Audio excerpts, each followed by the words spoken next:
How to make boomerang video from camera roll on Instagram.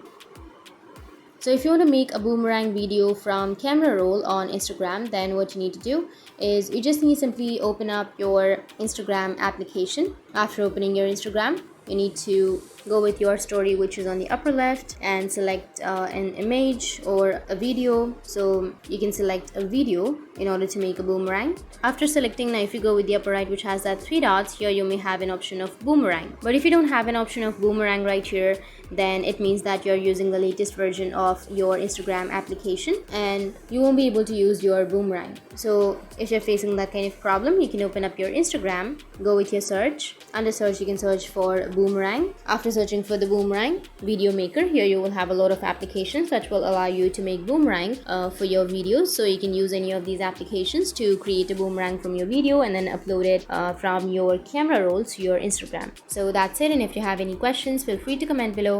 Thanks for watching.